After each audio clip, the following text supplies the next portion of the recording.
지켜야 할 것이 있습니다. 바로 그것은 your tongue, 혀입니다. 지난 수요일 제가 한국에 있으면서 우리 최경일 목사님의 설교를 들었는데 말에 실수가 없는 자 되라 라는 말씀을 들으면서 나도 이번 주에는 사순절을 맞이해서 말에 대한 얘기를 나눠야 되겠다라고 생각을 했습니다. 저는 만원에도 받았고 또 사순절을 보내면서 우리의 혀가 얼마나 중요한가를 묵상하게 되었습니다. 저는 한국을 방문하면서 경상남도 남해면에 있는 통영시를 방문했습니다. 총무 이순신 장군의 공원을 방문하면서 그곳에서 이순신 장군의 친필희호 필사즉생, 필생즉사, 즉 죽기를 각오하며 살 것이요 살려고 하면 죽을 것이다 라는 글을 보았습니다. 역시 통영어를 아는 분들은 함께 따라 했습니다. 제가 처음 읽은 글입니다. 필사즉생, 필승즉사. 저같이 영어권으로서는 도저히 알지 못하는 것을 이번 통영을 가서 배웠습니다. 여러분, 성경의 가르침과 일맥상통하는 부분이 있습니다. 맞죠? 마태복음 16장 25절. 누구든지 자기의 몸을 구하고자 하면 잃을 것이요 누구든지 나를 위하여 자기 목숨을 잃으면 찾으리라. 할렐루야. 이 구절에서 하나님께서는 제자들에게 자기 목숨을 아끼고자 하면 오히려 잃게 된다. 그리고 하나님을 위해 자기 목숨을 버릴 각오를 하면 참된 생명을 얻는다라는 말씀입니다. 이번 이런 이순신 장군의 정신과 매우 유사합니다. 예수님께서는 하늘에 미리 떨어져 죽어야 무엇이 떨어져야 된다. 미리 떨어져 죽어야 무엇이 열매를 맺듯이 자신의 생명을 내어놓는 희생이 오히려 더 큰 생명을 가져온다. 동의하십니까? 그러면 이 말씀은 여러분 필사즉생, 필생즉사의 의미가 닮아 있습니다. 자, 조금 더 해석해 보겠습니다.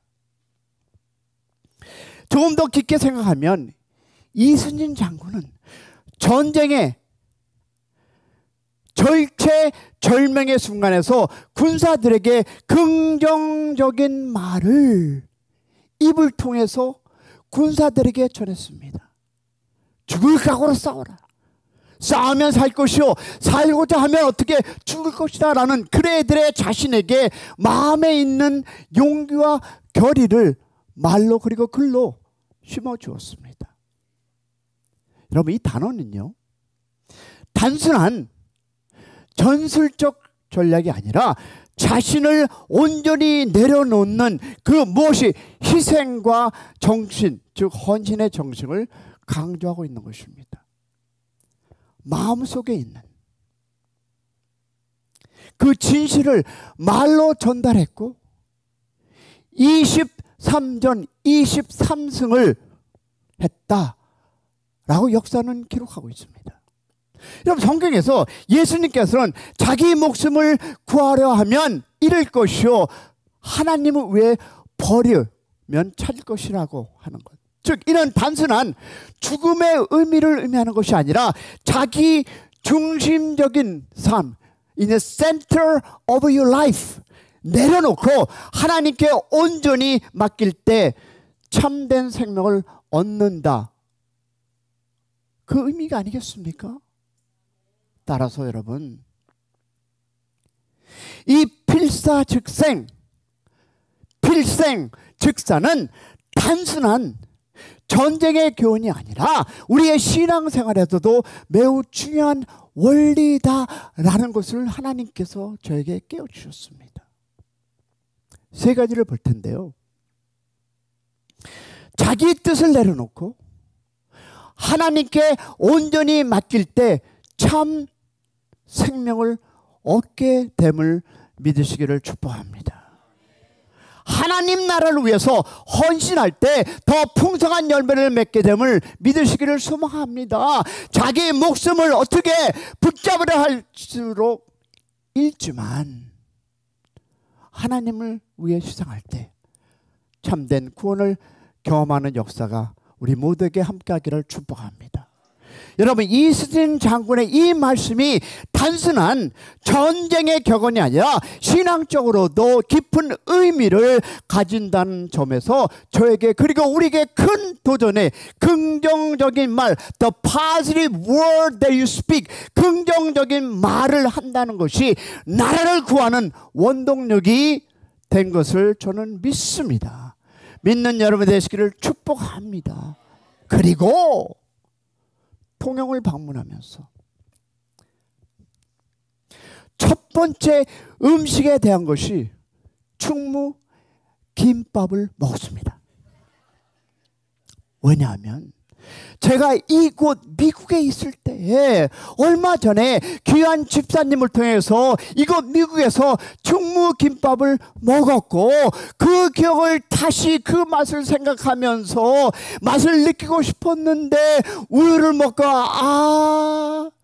이 맛은 아니구나. 실망했습니다. 저에게 아주 귀한 음식을 먹을 수 있게 해주신 우리 집사님께 감사드립니다. 내가 거기 가서 이 충무김밥을 안 먹었다면 다 그렇겠지 했는데 이곳에서 먹은 김밥이 저를 입맛을 싹 버려놨습니다. 이거 또 해달라는 거 아닌지 아시죠?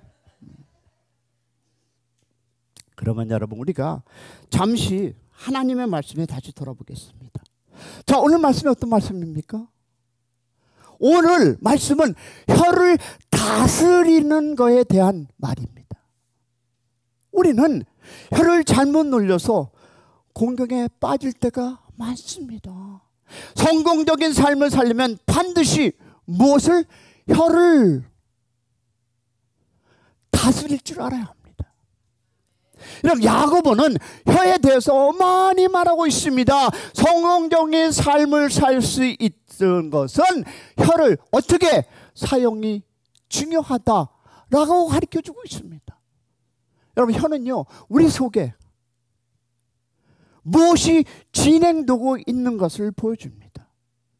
지금 병원은 기술이 좋아서 그렇지 않지만 전에는 어떻습니까? 우리의 몸이 좋지 않을 때 우리가 의사를 찾아가게 되면 의사가 맨 처음 하는 것이 뭡니까? 하세요. 입을 벌려보라고 합니다. 왜? 우리의 입 안에 무엇이 진행되고 있는가를 나타냅니다. 이것은 신체적으로 그럴 뿐만 아니라 영적으로도 even though spiritually the same, 말씀을 들어보면 그 말에, 즉 여러분의 입에서 나오는 그 말을 들어보면 그 사람의 마음속의 생각을 알고 그 사람의 됨됨을 알 수 있다 없다? 있습니다. 믿으시면 아멘. 입 안 벌린 분들은 뭡니까? 여러분, 우린요, 나는 그냥 농담으로 말한 것뿐이야. 그걸 갖고 뭘 그래 라고 생각할 때가 있습니다. 그러나 우리가 무심코 던진 그 내뱉은 말이 상대방의 가슴에 비를 꽂는 그와 같을 수가 있다 없다? 있습니다. 심각한 결과를 초래할 수 있습니다. 그리고 하나님은 우리의 말을 매우 심각하게 받아들이고 있습니다. 할렐루야. 그렇기 때문에 야고보는 선생이 되어서 하지 말라. 즉 너희는 선생된 우리가 더 큰 심판을 받을 줄 알고 많이 선생이 되지 말라라고 얘기합니다. 왜? 선생이 되고 교사가 되는 것이 나쁘다는 말은 아닙니다. 왜? 선생이 되게 되면 아무래도 말을 많이 하게 됩니다. 그만큼 무엇이 실수할 가능성이 크다는 말입니다. 왜? 잠언을 보니까 말이 많으면 허물을 면키 어렵다라고 잠언 10장 19절은 얘기합니다. 이런 한 연구자가 의하면 사람이 1년 동안 말을 하는 것을 책으로 펴내면 400페이지 책을 132권을 출판할 수 있다고 합니다. 이처럼 말이 많습니다. 선생의 경우는 어떨까요? 목사의 경우는 어떨까요? 이보다 더 많겠죠. 이렇게 말을 많이 하다 보면 말이 헛나가는 수가 있다 없다? 많습니다. 그런데도 말에 실수가 없는 사람이 있다면 그 사람이야말로 완전한 더 퍼펙트 사람이 아니겠습니까? 그런데 성경은 이렇게 얘기하고 있습니다. 2절에 보니까 우리가 다 실수가 많으니 만일 말에 실수가 없는 자라면 곧 온전한 사람, the perfect man이라고 능히 온 몸도 굴레 쓰리라 라고 얘기합니다. 무엇일까요? 이 세상에 어디에 완전한 사람이 있습니까? 완전한 사람 손들어. 없잖아요.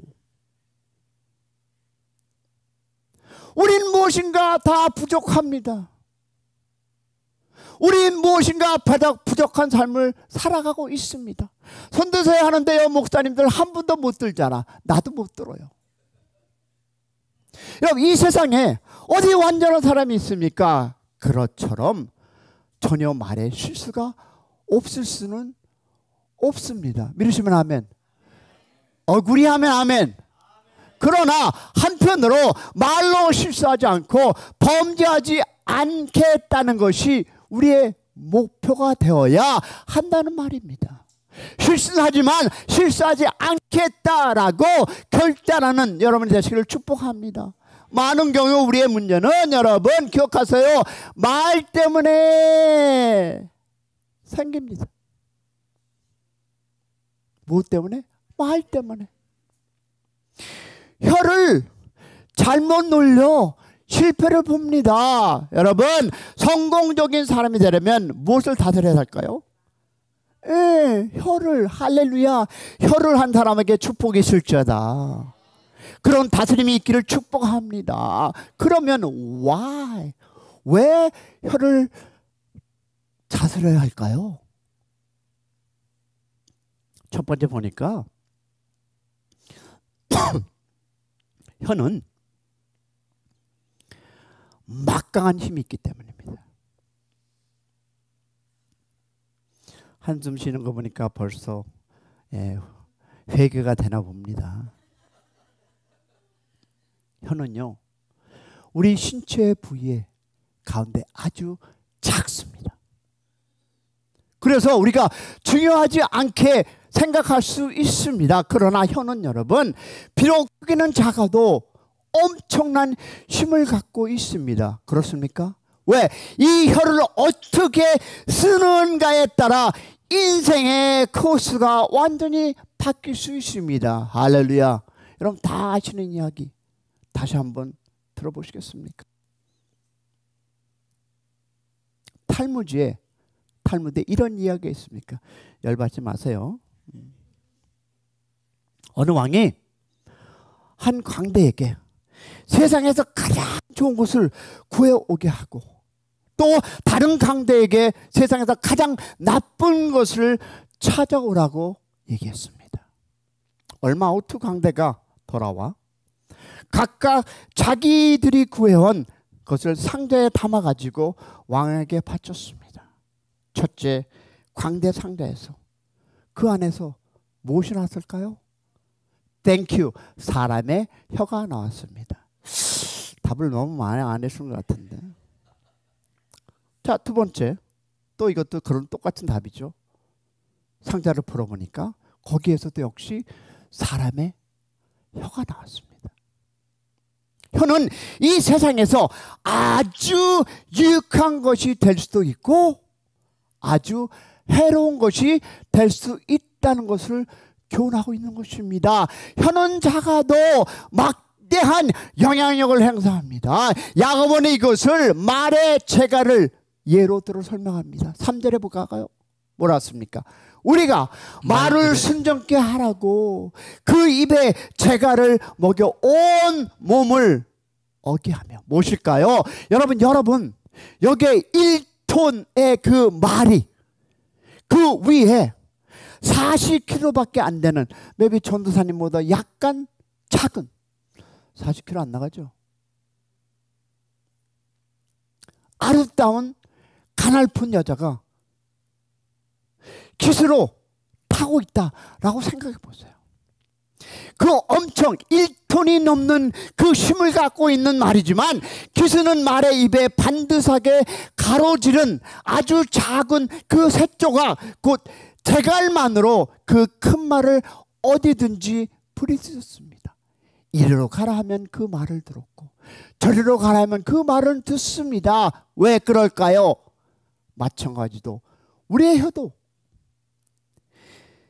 어떻게 쓰느냐에 따라서 우리의 인생이 이렇게 갈 수도 있고 저렇게 갈 수도 있다는 것을 생각하시길 바랍니다. 혀가, 여러분이 갖고 있는 혀가 우리의 인생을, 우리의 운명을 결정 줄 수 있습니다. 야고보는 또 뭐라고 비교합니까? 배를 예로 듭니다. 4절에 보니까 또 배를 보라.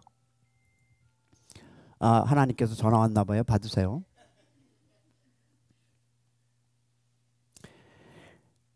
크고 광품이 밀려드는 것을 그 작은 키로 사홍의 뜻대로 운전하네.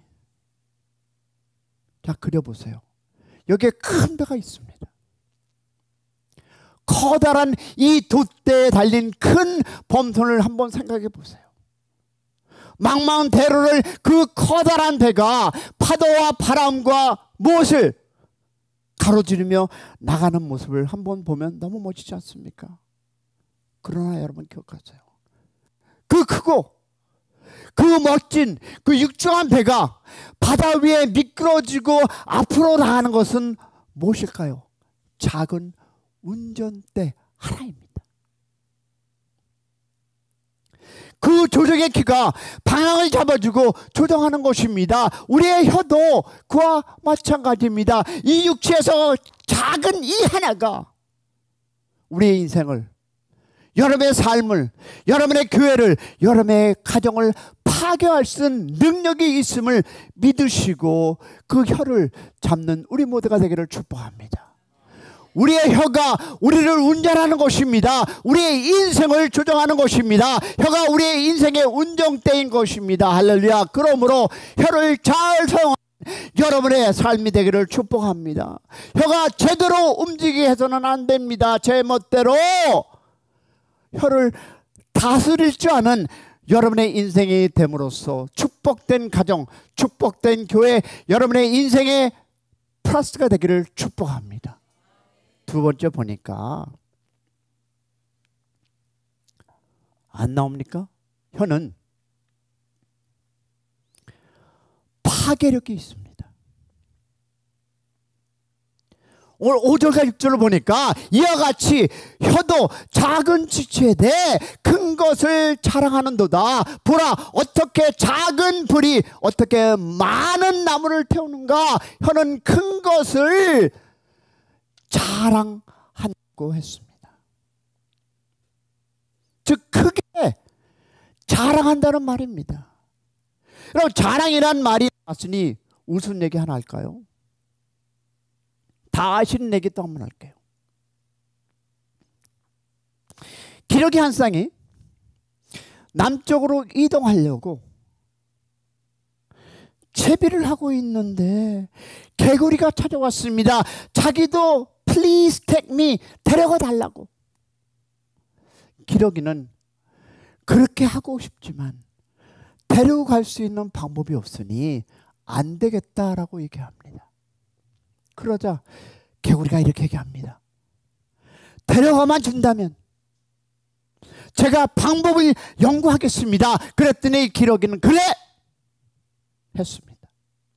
그러자 이 머리 좋은 개구리는 갈대를 길게 엮어서 가지고 왔습니다. 그러고는 기덕이더러 이렇게 합니다. 각기 갈대 양쪽에 그 못을, 그 끈을 부리로 물고 자기는 그 중앙에서 매달려서 물리면 되지 않겠느냐. 그러면 너희들이 날아갈 때 나도 가지 않겠느냐. 잠시 생각했습니다. 그리고 기록에는 갈대 양쪽 끝을 물고 개구리는 중앙을 물고 남쪽으로 날아갔습니다. 할렐루야. 한참 날아가는데 잘 가고 있는데 밑에서 농부들이 봅니다. 오? 저거 뭐지? 그 신기한 풍경에서 입이 딱 벌어져 참 기가 막히구나. 저 누구 아이디어일까? 라고 서로 농부들이 얘기합니다. 그 소리를 들은 개구리는 우쭐대며 입을 열며 내 아이디어야 하며 그는 떨어져 죽었다는 이야기 아니겠습니까? 아마 개구리는 땅에 떨어지면서 그놈의 방정맞은 혀만 없었더라면 했을 것라고 생각해 봅니다. 여러분, 혀는요 자랑하기 좋아합니다. 내가 누군데? 자기의 위대함을 떠벌리길 좋아합니다. 내가 어떤 사역을 했고 내가 지금 누군데 하기를 좋아합니다. 맞습니까? 아멘 안 하는 거 보니까 아유 겸손하신 분 감사합니다. 여러분, 야고보는 이번에 혀를 불에 비유합니다. 어떻게 작은 불이 어떻게 많은 나무를 태우는가? 여러분 아시죠? 최근 로스앤젤레스, LA에 그리고 한국에 발생한 산불 아시죠? 여러분 올 1월에 LA 지역에서 대규모 산불이 발생해서 큰 피해를 보았습니다. 작게 시작한 그 불씨로 인해서 그 산불은 약 145km 면적, 이런 여의도 면적의 50배에 해당되는 산을 태웠습니다. 주택과 건물 1만여 채가 파괴되고 사망수는 10명에 달았습니다. 특히 여러분 퍼시픽 팰리사이드 지역은 큰 피해를 입었고요. 일부 지역에서는 약탈 사건까지 발생하는 통금령이 내려지기도 했습니다. 제가 섬기는 남가주 기독교 교회에서 모금과 함께 물품을 나눈 것도 10만 불이 넘게 나누었습니다. 지금도 5월달까지 우리가 돕고 또 돕기로 했습니다. 기도하시면서 혹시라도 도울 분이 있으면 남가주 기독교 협의회에 도움의 손길을 주시기를 소망합니다. 그런데 저번 주에 제가 한국을 방문했습니다.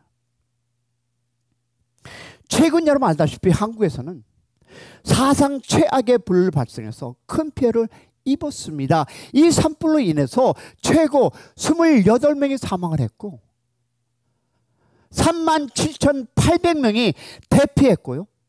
수천 채의 건물과 차량이 폐괴되었습니다.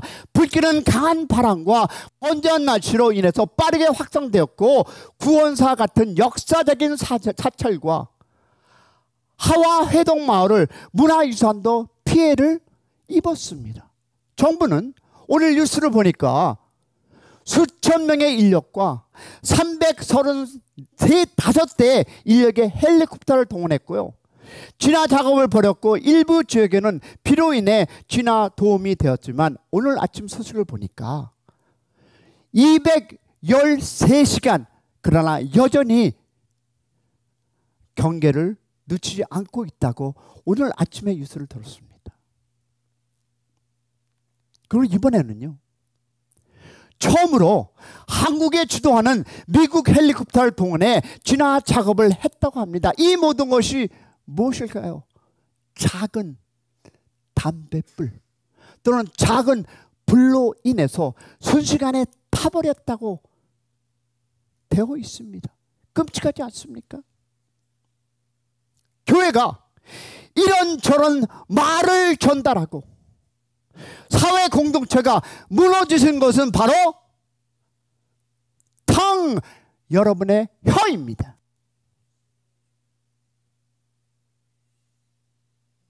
우리의 혀도 그와 같은 파괴력을 갖고 있습니다. 혀 때문에 모든 것을 다 잊어버릴 수 있습니다. 교회가 파괴되고 공동체가 파괴되고 여러분의 가정이 파괴되는 것이 무엇 때문일까요? It's your tongue. 여러분의 혀 때문입니다. 부지한 그 성냥불 하나가 온 나라의 숨을 어떻게 파괴하듯이 우리의 그 부주한 그 말 한마디가 우리의 가정과 우리의 명예와 우리의 우정과 우리의 경력과 심지어는 교회까지도 파괴할 수 있음을 믿는 여러분이 되시기를 소망합니다. 여러분, 혀는요, it's so much powerful. 파괴적일 뿐만 아니라 더럽힙니다. 혀는 불처럼 인생의 숲을 태우고 파괴할 뿐만 아니라 온 몸을 더럽힙니다. 들어보세요. 자, 6절 보겠습니다.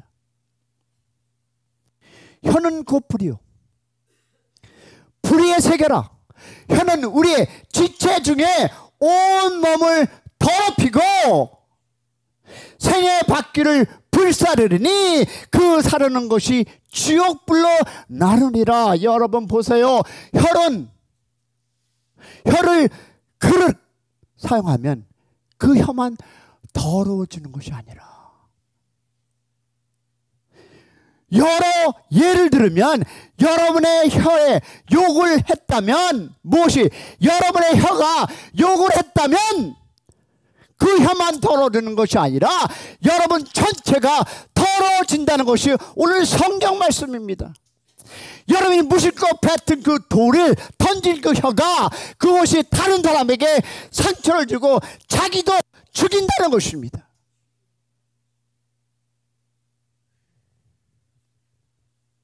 혀는 더 나가서 생의 바퀴를 불사른다고 했습니다. 이 말은 바퀴에 불이 붙으면 그 불이 한쪽에서 다른 쪽으로 번지듯이 또 번지듯이 연쇄 반응을 일으킨다는 것입니다. 여러분, 예를 들어 볼까요?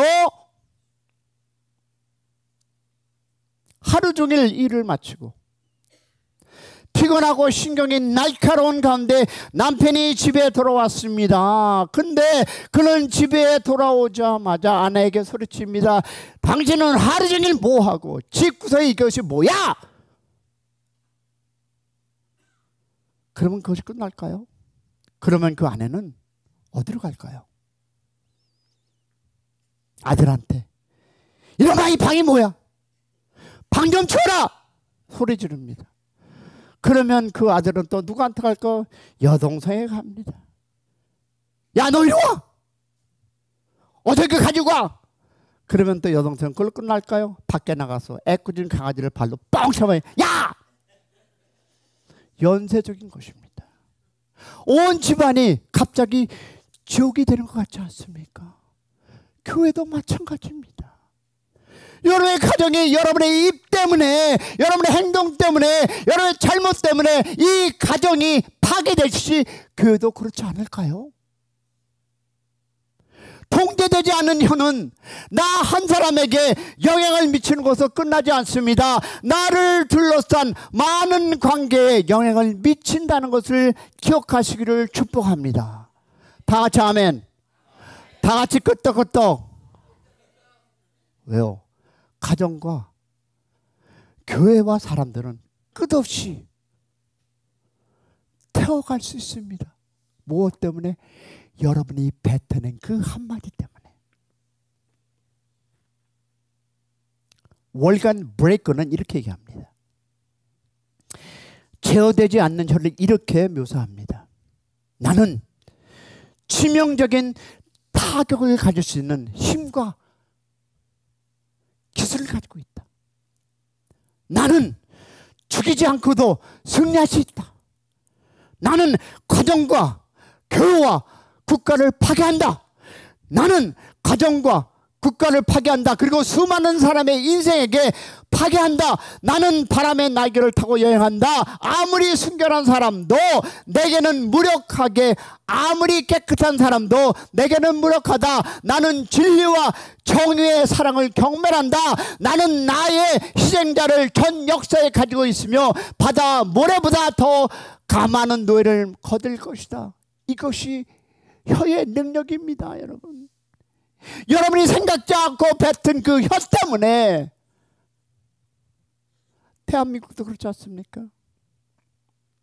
지금 국회가 어떻습니까? 그 혀 던진 말 때문에. 그런데 중요한 것은요, 이 세 번째 보니까 혀를 다스려야 하는 이유는요, 혀는 쉽게 길들여지지 않습니다. 7절과 8절 볼까요? 여러 종류의 짐승과 새와 벌레와 바다의 생물은 다 사람이 길들일 수 있고 길들여 왔거니와 혀는 능히 길들일 사람이 없나니 쉬지 아니하는 악이요 죽이는 독이 가득한 것이라. 와우. 능히 길들일 사람이 없나니.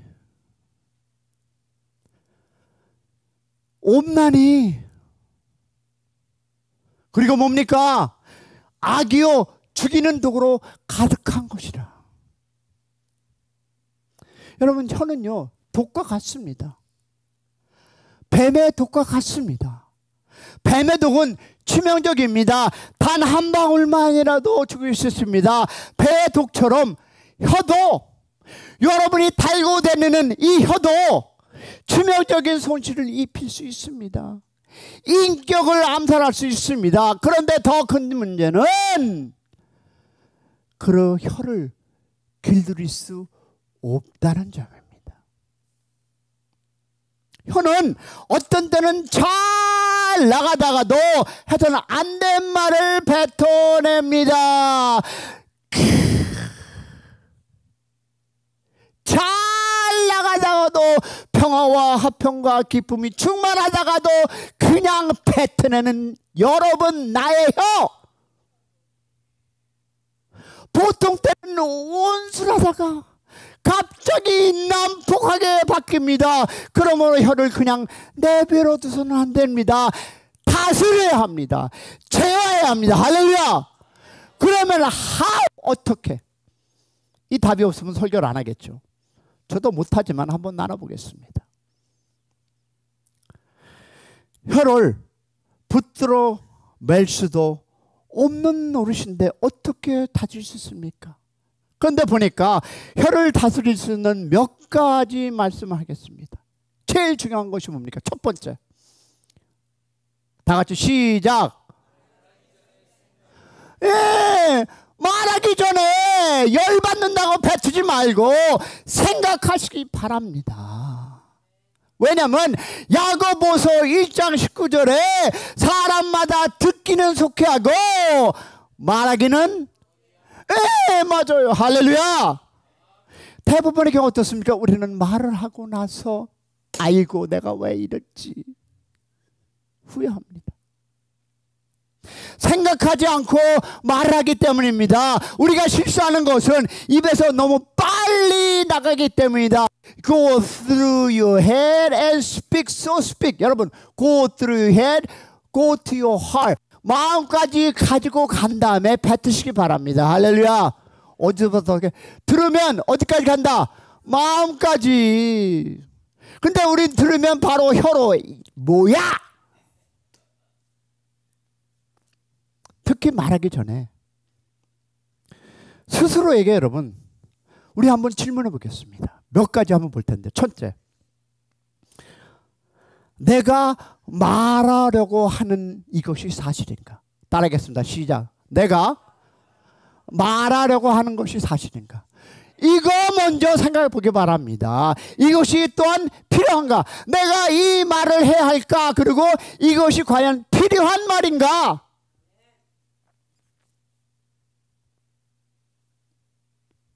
그리고 내가 이 말을 꼭 말해야만 하는가? 그리고 이것이 친절인가 아니면 그 사람에게 복이 되는가? 무엇을 말하느냐도 중요하지만 어떻게 how to 말하는 애가 더 중요합니다. 할렐루야. 내가 말하는 것이 사실인가? 두 번째, 이것이 필요한가? 꼭 해야 할 말인가? 끝나고 우리 시험 보겠습니다. 기억하시기 바랍니다. 그리고 중요한 것은 이것이 친절인가? 라는 것입니다.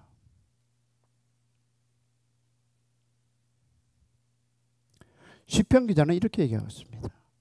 시편 기자 141장 3절을 보니까 내 입에 파수꾼을 세우시고 내 입의 문을 지켜달라.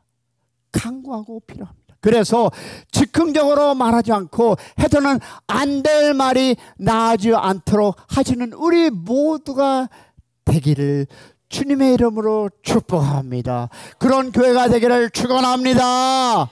축원합니다. 둘째 뭐라면 부정적인 말 대신 어떤 말을 긍정적인 말을 하는 습관입니다. 여러분, 습관.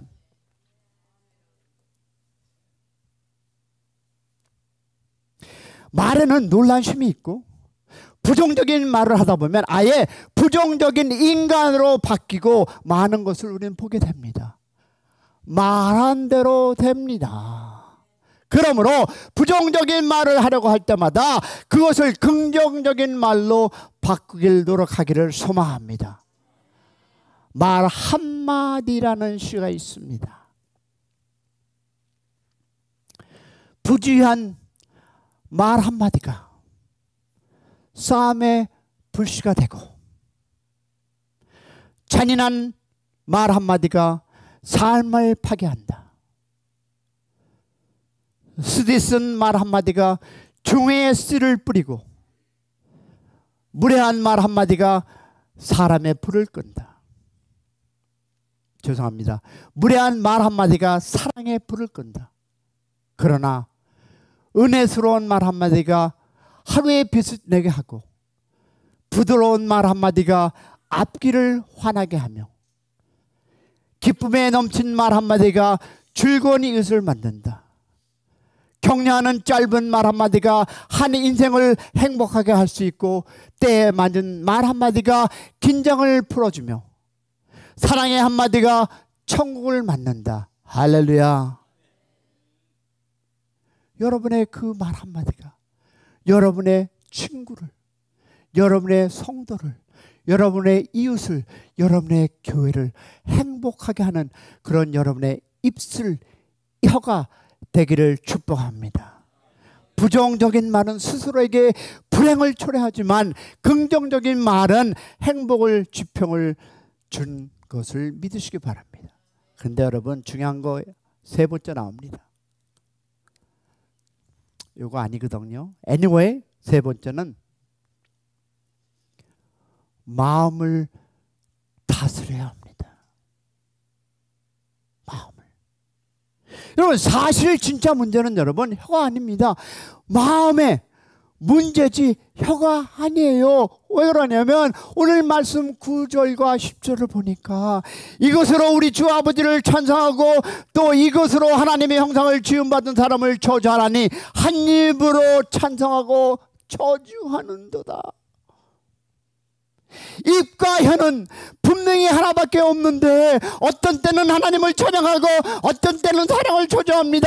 이율 배반적입니다. 그리고 또 보니까 11절 12절에 보니까 샘이 한 무엇이 시작 한 구멍으로 어찌 단물과 쓴물을 내겠느냐. 내 형제들아 어찌 무화과 나무가 감람 열매를 포도나무가 무화과를 맺겠느냐. 이와 같이 짠물이 단물을 내지 못하느니라. 여러분 이 말씀 맞다고 끄떡하십니까? 아멘이십니까? 그런데 왜 이놈의 혀는 못합니까? 여러분이 갖고 있는 혀, 내 혀는 왜 못하냐고요? 하나님을 찬양합니다. 경배합니다. 할렐루야! 나가자마자 저는 뭐 죽을 놈의 집사, 에이구 저는 뭐 목사. 왜 그러요?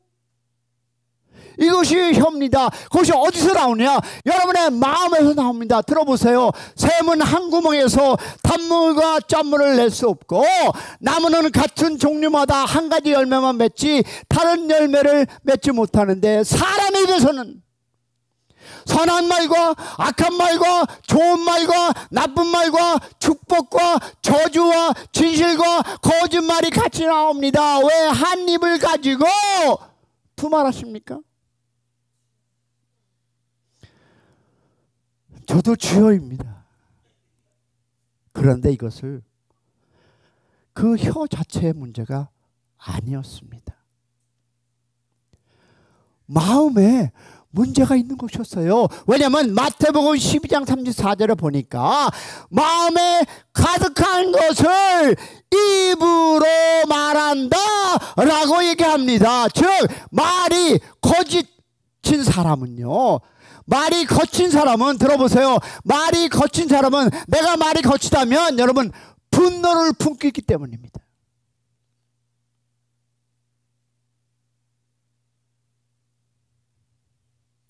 말이 거친 사람은 분노를 품고 살기 때문에 말할 때마다 거친 말이, 저도 연습 많이 했습니다. 말할 때마다 저도 F 찾고 S 찾았습니다. 왜? 분노가 있었습니까? 그리고 여러분 보세요. 말이 부정적인 사람은 마음에 두려움이 많기 때문에 자기를 커버하려고, 그리고 자랑을 늘어놓은 좋아하는 사람은요, 그 마음이 불안하니까, 나 이런 사람이, 나 이럴 테니까. 그리고 음란한 이야기를 늘어놓은 사람은요, 알잖아요, 그 마음이 정결하지 못해서. 그리고 비판적인 말을 하는 사람은 마음에 쓴 뿌리가 있기 때문에 비판하는 것입니다. 그러므로 문제는 뭡니까? 마음이 있습니다. 여러분의 입에서 나오는 그 한마디 한마디를 들어보면 그 사람이 어떤 마음을 갖고 살아가느냐, 여러분, 그러므로 해답은 또한 어디에 있을까요? 마음에 있습니다. 혀를 다스리려면 마음을 다스려야 합니다. 성령의 지배를 받아 마음의 변화가 있기를 축복합니다. 그때 우리의 언어도 변화될 것입니다. 할렐루야. 오늘 말씀을 맺고자 합니다. 말에는 놀라운 힘이 있습니다. 말은 사람을 살리기도 하고 죽이기도 합니다. 성경이 뭐라 했습니까? 성경에 죽고 사는 것이 어디에 있다? 혀에, 권세에 달려있다라고 얘기합니다. 그러나 혀는 잘 쓰면 약이 되지만 못 쓰면 독이 됩니다. 링컨이 노예 해방을 위한 남북 전쟁을 승리로 이끈 것이 바로 그의 연설 때문이었습니다. 2차 대전 당시 몰락을 위기였던 영국을 살린 철출의 연설이 있었습니다. 그러나 혀를 잘못 쓰면 엄청난 재앙과 비극을 가져올 수 있습니다. 그러면 우리는 혀를 다스리기를 축복합니다.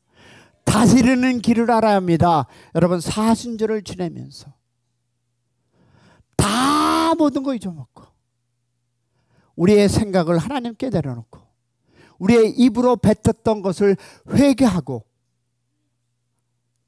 혀를 다스리며 긍정적인 말, speak in positives, 해서는 안 될 말을 구분해서 하시길 바랍니다. 이 말로 상대를 세우지 못한다면 아예 닥치시기 바랍니다.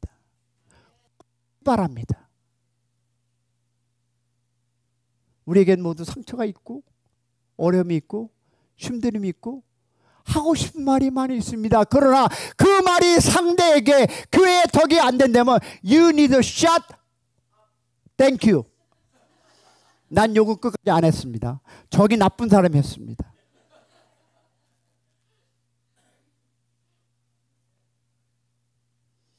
또 말해야 할 때와 말해서는 안 될 때를 구분하시고 만약에 말로 파괴가 되는 일이 있다면 그것은 자기를 태우는 엄청난 죄를 지는 것을 믿고 돌아가시기 축복합니다.